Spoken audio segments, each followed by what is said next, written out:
Ça pose beaucoup de questions parce que, bah, pareil, le bébé qui est pas prêt et qu'on va aller chercher alors que, bah, c'était pas le moment pour lui, c'est parfois très difficile au niveau de l'adaptation.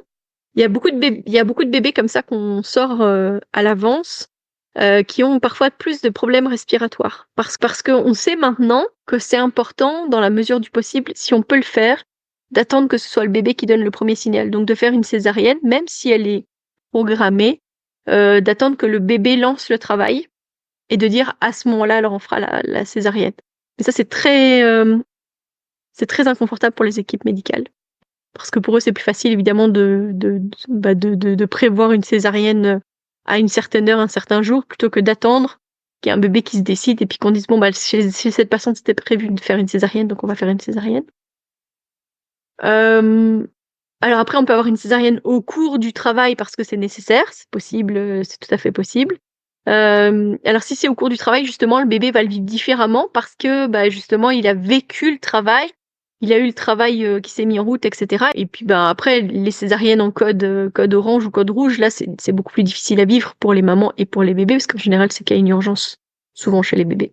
Donc Il lançait le processus et il disait que c'était vraiment, magnifique à regarder, cette espèce de plongée, à travers, un col qui n'était pas là, mais enfin, le col et bassin, mais que c'était vraiment intéressant aussi au niveau ostéopathique de voir que le fait de finir le programme résolvait plein de problèmes qui pouvaient, se rencontrer, par exemple, dans les nuits difficiles. Il y a autre chose aussi avec, les césariennes, hem, qui ne se fait pas, c'est l'ensemencement du tube intestinal.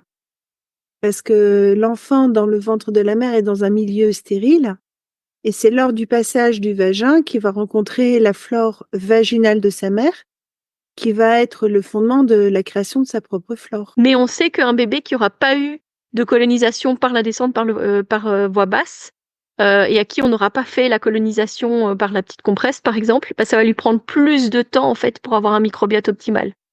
Qu'un bébé bah, il va y arriver en fait grâce, à l'allaitement maternel s'il est allaité. Il va y arriver, mais ça va lui prendre plus de temps. Donc les bébés qui naissent par césarienne ne vont pas avoir un microbiote optimal tout de suite.